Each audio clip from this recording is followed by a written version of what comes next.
In this first of 2 lectures on macroecology, Dr. Brian McGill presents an overview of the field and relates it to other subdisciplines of ecology. He defines the macro and macroecology as focusing at a higher scale than other subdisciplines, a scale difference that can be spatial, temporal, or taxonomic. He highlights the emphasis on diversity and elaborates the various measures of diversity and how they are used analytically. Richness, evenness, and abundance form the core of classical measurements of diversity of species and continue to be the most commonly used.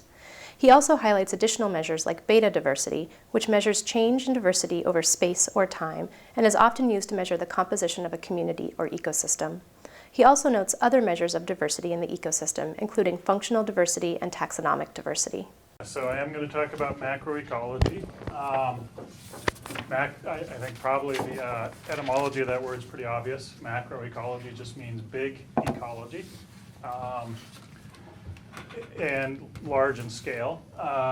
Anybody have a guess what large in scale is for an ecologist? Let me ask it this way. What do you think is the median spatial scale of a plot in ecology? It's in meters. Yeah, I hope it's getting bigger compared to the last studies I've seen, but it's probably on the order of a meter squared. What do you think is the median time frame for an ecological study? 8 months. So how many people think that those are the scales that are informative to management questions? Well, I mean, so if what happens at 1 meter is informative about what happens at 1 kilometer, that would be great. And in physics, you can get away with that, right? Newtonian mechanics goes from the scale of a few atoms all the way up to the scale of the solar system, which is about 23 orders of magnitude of scale. Unfortunately, in ecology, it doesn't work out that way. Things change 1 or 2 orders of magnitude and things change. So if you go to a meter to a hectare, you can almost guarantee that what the most important processes are will have changed. Sometimes the actual patterns will have changed. There was a famous study making this point back in 1989 by John Weens, talking about the correlation between 2 species of birds. What was it? The redstart, and I'm blanking on the other species of bird, but they're birds with very similar niches. They lived in trees and they gleaned insects off of trees, and they co-occurred. And at the scale of a hectare, they were negatively correlated. If one was abundant, the other was not abundant. But at the scale of the whole continent, they were positively correlated, right? So your answer, because they had the same niche, they had to have trees and they had to have insects. And so they were positively correlated. So the answer completely changed sign from negatively correlated to positively correlated just as you change scales. And this is pretty profoundly disturbing fact. The world of physics is much easier to deal with, where you can do everything across 20 orders of magnitude and it's all the same answer, right? F equals ma. But in ecology, it's just not the world we live in. And therefore, you have to pick a scale. I'm pretty strong a believer that there's no such thing as the one best scale, right? I call it scale snobbery. There's a lot of scale snobbery out there in ecology. I don't buy it. All scales are interesting and important scales. But if you're going to be making claims at the scale of a kilometer or 10 kilometers, you probably need to actually think about the processes and patterns at the scale of 10 kilometers. So when I talk about scale, I already mentioned spatial scale, and I mentioned temporal scale. I also think taxonomic scale. How many species do you have is important. Do you just have 1 species, or do you have 10 species, or do you have 100 species? So to me, macroecology is the study of things that are large on at least one of those 3 scales, space, time, and taxonomy. Exactly what is large you can debate, but I will just settle with larger than usually studied by ecologists. So that still spans a hectare, 100 meters by 100 meters, up to a continent or a globe. It's really important to note it's relative to the organisms. So you can do macroecology for microbes in a petri dish, and I actually think this is something macroecologists should do more often than they do, because they have dozens of lifespans. They have many lengths of dispersal distance in a petri dish for a microbe. But if you do a tree, you better be studying 10,000 years if you want to do a long time scale for trees, right? And actually a hectare is a pretty small place for a tree that has a 30 meter by 30 meter canopy. So it is relative to organisms. To make this a little more applied, there was a nice study recently done by Kristen Powell, who is a graduate student of John Chase and Tiffany Knight's, and tying it to invasive species.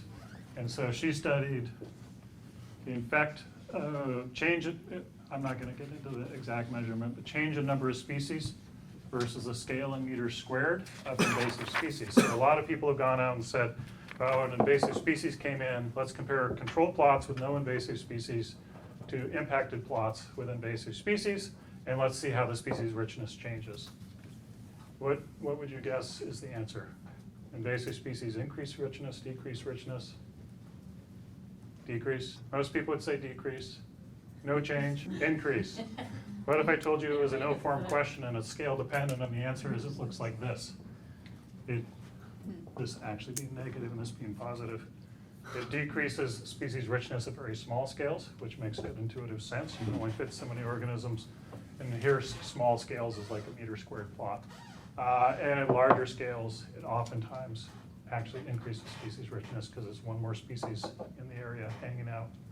So, that's a less abstract example that's of human relevance. The answer is scale dependent. So you have to think about scale in ecology. And I like to think about big scales, and we already talked about several other scales, so we're going to talk about big scales. Okay, I mentioned global change in my talk earlier, but to me, as a macroecologist, there's a golden opportunity. Humans are conducting macroecological experiments. We're not doing it on purpose, right? It's the complex byplay of human dynamics and everything else, but global change is a macroecological experiment, right? It doesn't have a control, or often doesn't have a control, but we're doing a giant experiment. So that's my core research question, as I mentioned, is understanding, and in particular, I'm big on predictive theories, moving towards better predictions of the response of nature and biodiversity in particular to global change. I mentioned briefly global change. Everybody remember the 5 major categories of, not that this is the only taxonomy, but it's a helpful taxonomy. 5 major kinds of global change that humans are having on the planet. Invasive species. Land use, that's been the biggest one historically, arguably. Invasive species is a big one. Overharvesting, that's the other one that's been huge historically. Pollution is very much ongoing, and the one that's probably going to be the biggest 100 years from now, climate change. Yep. Yep. Okay, so again, we can have these experiments. As long as our unit is not the whole globe, we can take large areas and say, this area is not impacted by the change effect, this area is impacted by the change effect. What's the consequence? And we can look at that retrospectively, or in my ideal world, predictively. All right, so a lot of what people worry about in response to global change can be broadly described as biodiversity. And certainly, anytime you talk about coupled natural human systems, biodiversity is one of the things people talk about. Function is the other thing people talk about. Ecosystem services and function is one category, and impacts on biodiversity is another big category. Anybody actually brave enough to define biodiversity?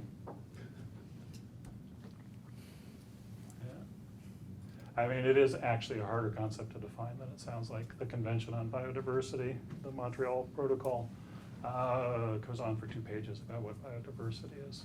And their big thing is they emphasize it's not just the number of species, but it's the number of ecosystems, it's the number of genes. So they take it through that biological hierarchy from genes to ecosystems. But even if you're willing to just kind of limit it at the level of number of species, it's a very subtle concept. What's the most common measurement of species richness in ecology? I just said it, right? It's species richness, right? You draw a box, and you go to that box, and you count how many species are inside of that box. And that's species richness. Why might that be an inadequate or not complete measure of biodiversity? Which species are there says nothing about which species is there. It's a point in time and a point in space, so there's nothing about the spatial temporal context. And a big thing that's missing is their abundance. So let me just draw 2 boxes for you.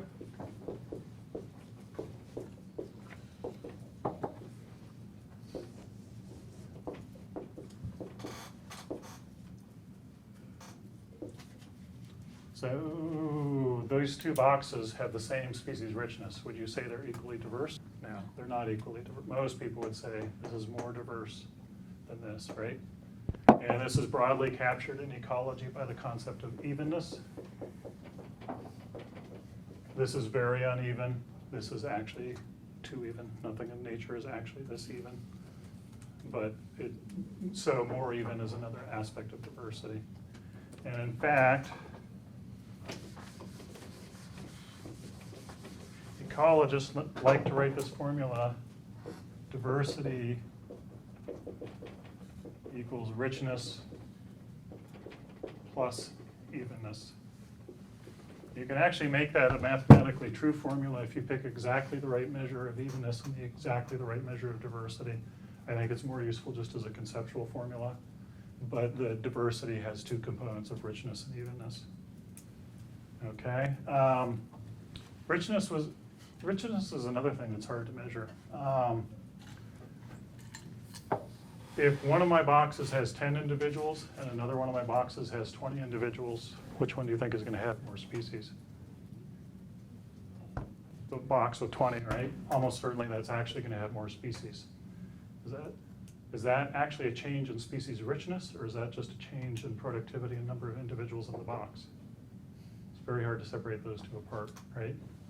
I think Dan already mentioned today the traditional way, and Dan was one of the creators of this approach, is to plot number of species versus number of individuals. And you get a saturating curve like that. It never asymptotes unless, well, it doesn't asymptote. If you have a finite sample size, you can fool yourself into thinking it asymptotes, but until you hit the whole planet, it never actually asymptotes. And you can actually then take two different, if this is invaded and uninvaded, you can compare these. And that's a mathematically rigorous way to compare species richness, is to control for abundance, right? So if I now take one point, some target abundance, I can compare species richness. A lot of times it's easy, the curves are clearly distinct, but what happens a lot of times, and I've been working with John Chase on this, is, and this happens a lot more people than most ecologists, a lot more often than most ecologists think, is the curves actually cross. And what this is this is scale dependence again, right? When you're at very small scales, the red treatment has more diversity than the black treatment. When you're at very large scales, the black treatment has more diversity than the red treatment. So the answer to what is more species rich is a scale dependent question. Okay, so again, you have to pick your scale. Everything you say in ecology is dependent on the scale you pick. And we did a meta-analysis. I ran this back in June and I haven't written it up yet. I forget, it's somewhere between 40 and 60% of all these curves, even ones that are intended to be comparable to each other, like the same species, same group of species in the same area actually cross each other. So crossing is an extremely common thing, and anytime you have crossing, you have scale dependence in what's more species rich. All other things held constant and is very strongly correlated with scale, right? Density is more or less constant over.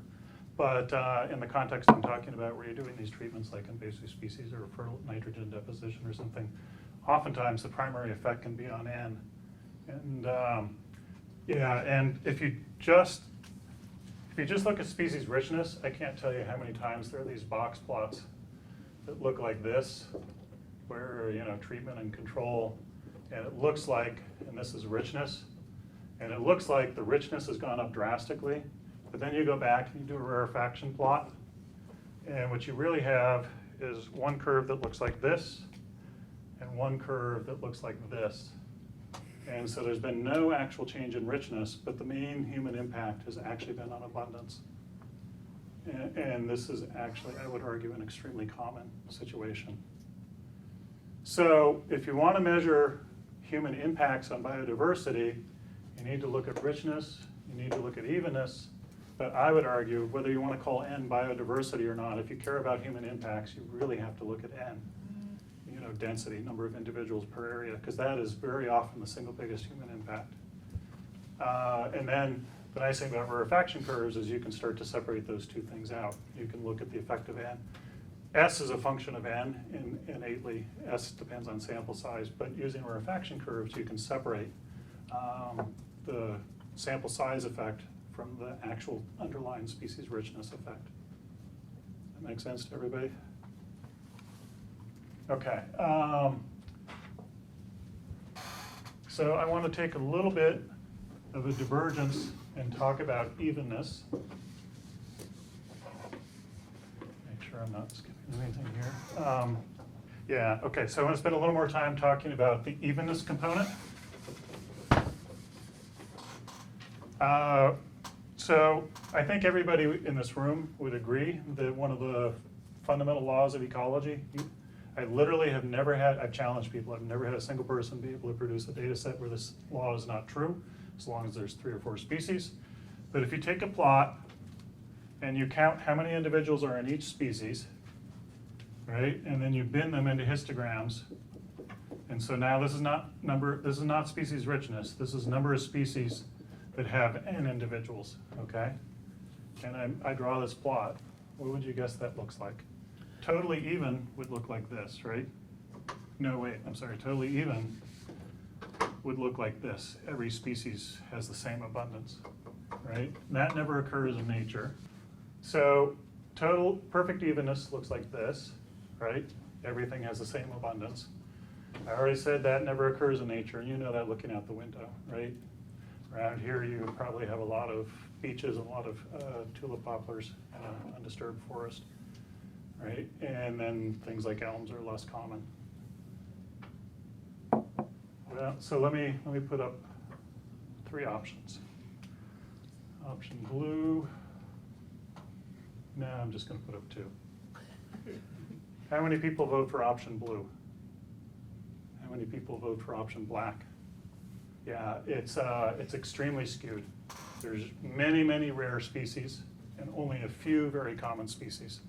So I just said there's 2. There's tulip poplar and beech around here, right?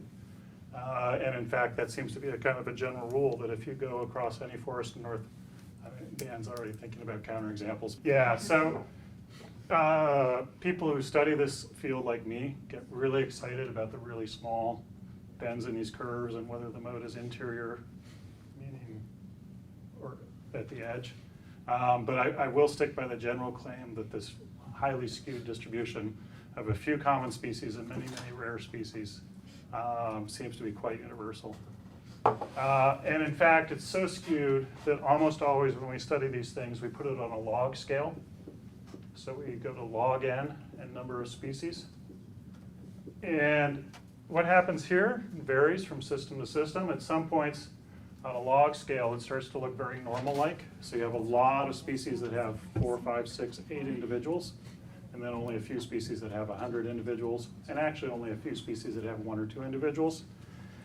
But a lot of systems also look more or less still like this, skewed even on a log-log scale. And the single most common category is singletons, species that only have 1 individual in your sample. And this is called log series. And this is called log normal. And there's about 1 billion other hypothesized curves. There's things like the zip Mandelbrot and on and on and on. I would argue that in the real world, everything is somewhere between log normal-ish. Notice my qualification of ish, it's approximate, and log series-ish. So the real world communities vary from log normal-ish to log series-ish. Okay? But again, on an arithmetic scale, it doesn't matter what you pick, they're still extremely skewed. And this is a really general statement. There are a couple things that tend to drive more log series. I would say the single biggest thing is communities that are very open to immigration. There is a growing evidence that this tail is just basically transient species that pop into the community, but may not be there if you come back two generations, however long in time that may be. That species may not be there. So there are some rare species in all communities, and that's the log normal structure, and as you add more and more open porous borders, the more migrants, you tend to get a more log series community. So for example, insects very often show more log series-like. If you look at saplings of trees, so just things that have made it to 10 years old, you get more log series-like. If you look at adults of trees, you tend to get more log normal-like because those transients have dropped out by the time you look at 100-year-old trees instead of 10-year-old trees. All right, and so can anybody work out in their head which of these is more even, log series or log normal on a log scale? So log normal is, they're both uneven, right? They both look like this, but the log normal is more even than the log series. Log series has extreme skew towards rare species, which you can actually calculate as the statistical. If you put it on a log scale and you calculate skew as the third moment, you can actually use that as a measure of proportion of rare species. Okay. So I want to kind of take a side step. I've been talking about how to measure biodiversity. I'm going to come back to that, but I want to take a side step. Has anybody seen a log normal distribution in a place other than counting the number of individuals in a species, and in particular in a human system? Income distribution is somewhere between log normal and power law or log series, absolutely. And there's interesting theories about how in systems where you can accumulate, there is positive feedback loops, you get more log series-like systems with even stronger unevenness or inequity of distribution. And yeah, what other kinds of systems are log normal? How about citation rate of papers, just to take one close to all of us? Citations are extremely skewed and unfair. How about size of files on the hard disk that you have sitting in front of you? How about the size of cities? Farm sizes, size of corporations, soil carbon pools. Everything's log normal. A few things are normal, but log normal is everywhere you look for it. There's some pretty simple arguments why that might be. In particular, recall the central limit theorem says if I add a bunch of random variables together, and I have enough variables, it's going to approach normality. But what if I multiply a bunch of random variables together? It's going to be additive on a log scale, which is going to make it log normal. So actually, this is, I think, one of the reasons ecologists get really disappointed is the log normal explanation is actually not a biologically specific explanation. It's a general explanation, but it's also why it's so general. I think it's really just central limit theorem, and I think dispersal tends to skew it with rare species. Yeah, so, and you all, you have that McGill and Brown paper that gives a bunch of examples. Jeff had fun with that.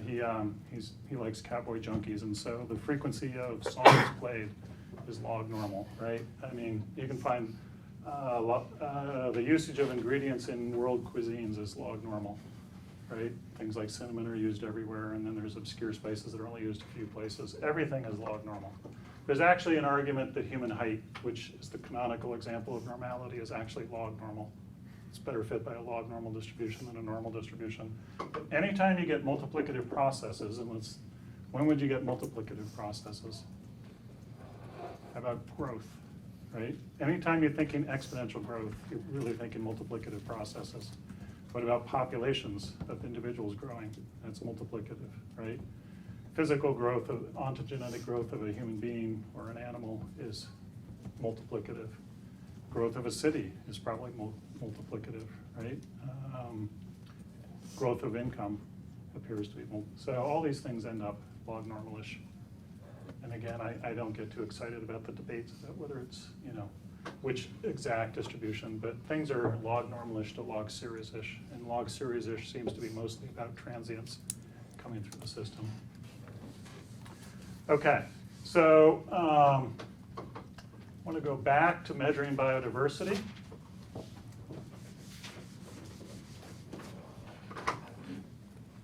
And so now we put out a number of different measures: richness, which is often denoted S, evenness, and I haven't really told you exactly how to measure it, but we've talked about it, right? And it's one way to measure it, a good way to measure it, is the skew on a log scale of this distribution. There are other things you've probably heard of, like Shannon diversity, Simpson diversity, or if you're an economist, the Gini index, right? These are all different ways to measure evenness. And we talked about abundance, right? Total abundance in a system, which might be biomass or it might be number of individuals. You can debate whether that's biodiversity or not biodiversity, but I think it's an important thing to measure. Yeah, and then when I asked what's wrong with just measuring species richness, somebody talked about how it doesn't talk about change over space and time. So another thing that you can measure if you want to get a handle on human impacts on biodiversity is what's called beta diversity. And beta diversity has been traditionally applied in space. So it's a comparison of how quickly your set of species changes as you move across space. Okay? And the way I like to frame it the most is you have some plot of distance in kilometers, and you have some measure of similarity. So if I have a box here and have a box 10 meters away, and 50 meters, and 100 meters, and a kilometer, and 10 kilometers away, and I want to define how similar those two boxes are, I need a similarity measure. And there are a bunch of similarity measures. There's 60 of them, and ecologists fight over which one's the best one. I'm going to just stick with a simple one, which is just based on which species are there. It doesn't actually take into account abundance. Better measures take into account abundance. Sorensen is the number of species shared divided by the average of number of species in box 1 and the number of species in box 2. So that's a very intuitive measure, right? You take the average species richness and you take it's the percentage of shared species, right? So if I have a box that looks like this, I have A, B, C, and D. Sorry, I'm blocking out half the room again. And I have another box that looks like A, B, E, and F.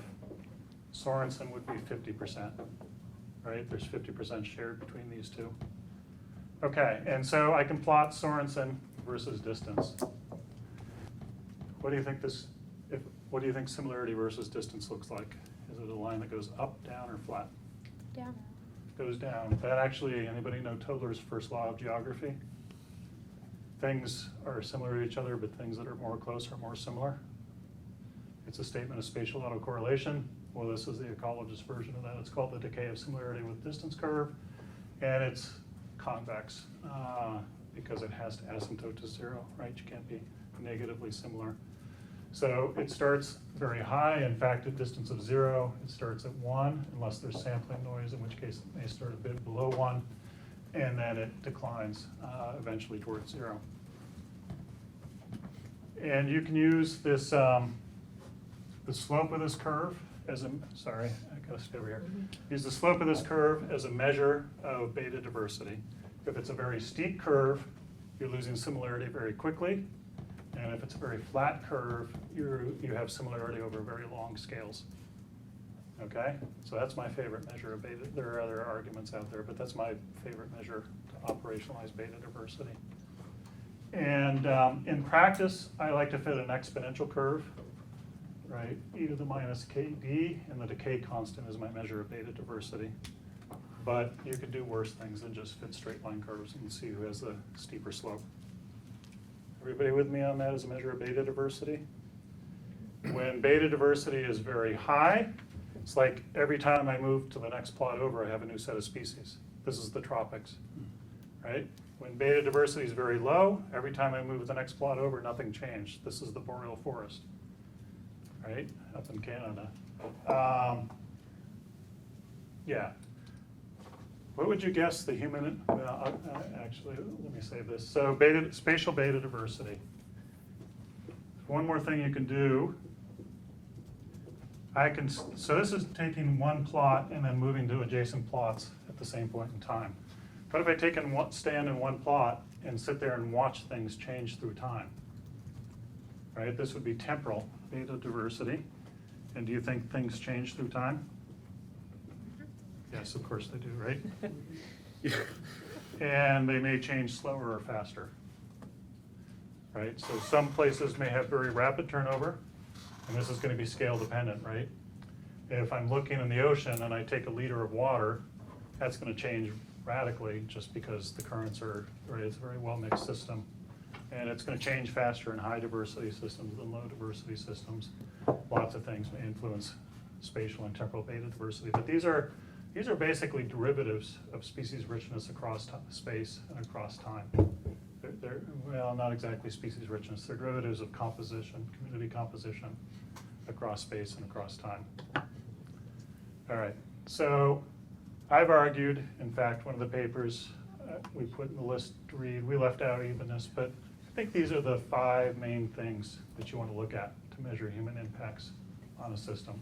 If you want to be broad and general, right? If you have a particular organism, you know, I may only really care about the robin or the beech tree or the hemlock because it's under attack, right? I may only care about one species, and that's a perfectly valid thing to do, but if you want to have the macroecology, many species, or even the community ecology, whole system perspective, these are measures of biodiversity that I think are the most effective ways to measure a system. Okay. Yeah, so I want to briefly touch on, we already had it come up this morning, but there's a lot of discussion these days about not measuring this kind of diversity, but we should be measuring functional diversity. So if you have, it's a measure in the variation in function in a system. Now, of course, that's circular because I haven't defined function, but the problem is that function is interpreted in 2 ways very commonly. One is function for human purposes, right, which is ecosystem function, which is often just boiled down to productivity or biomass, but it might actually be water retention, it might be CO2 fixation. There are a lot of different functions that we might choose to measure. You know, calories of food might be another valid measure of function, right? So one way to measure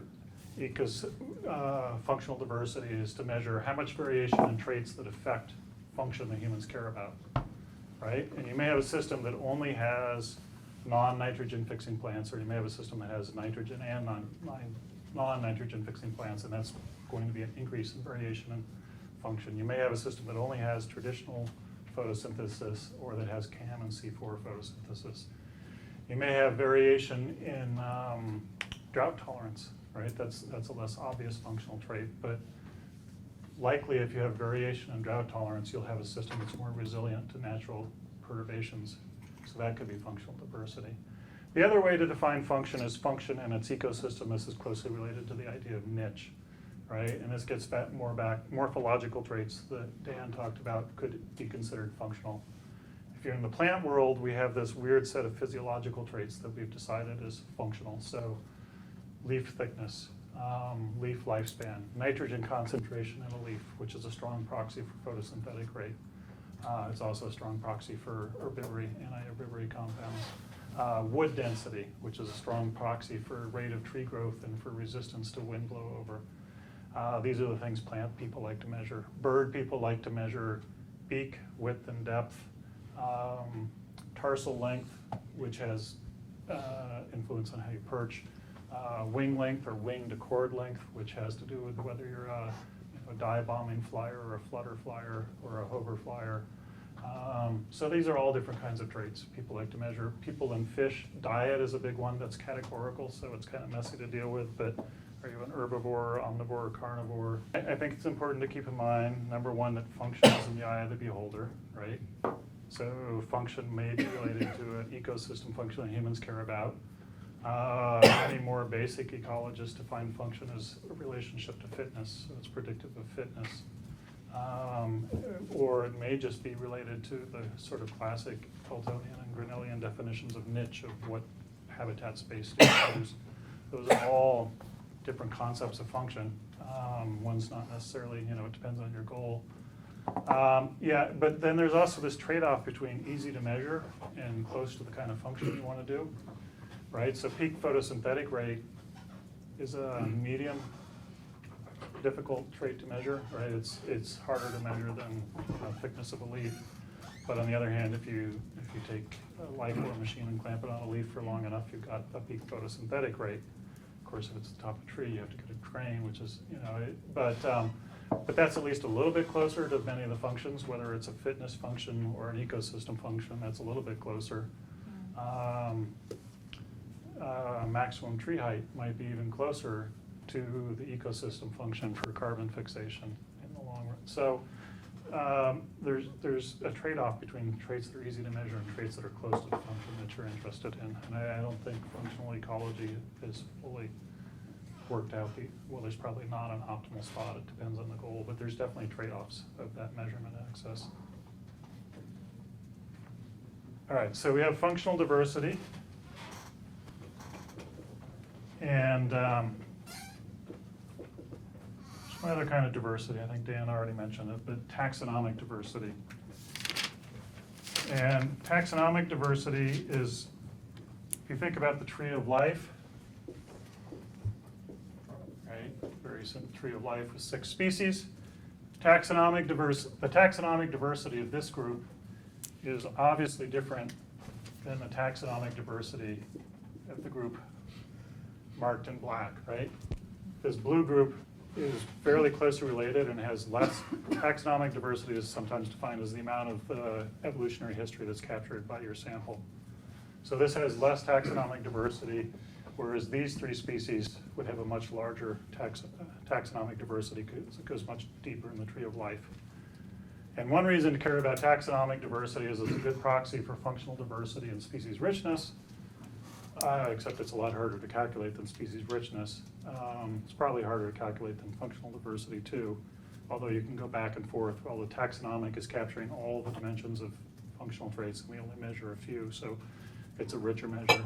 The other is just there's a moral argument that we should preserve.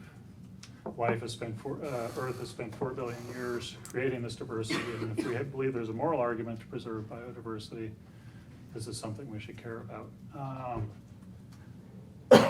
So there's a lot of debate right now about whether you should measure functional diversity, taxonomic diversity, or just species richness. To a first approximation, these are strongly positively correlated. So it might not matter as much as you think, but you can absolutely find situations. I'm on a paper that has a situation where they go in different directions. And we had a paper recently looking at plant functional trait diversity. And as you all know, the highest species richness is in the tropics, but actually the highest plant functional diversity is in the high temperate zones, because we have conifers and we have frost-tolerant trees and non-frost-tolerant trees, and on several dimensions of functional traits, the tropic is actually very depopulated compared to the temperate zone. So there, on one hand, I would say don't worry about it because they're all correlated. But on the other hand, you can definitely find situations where they're not correlated. So it depends on your purpose and your goal, which you should focus on.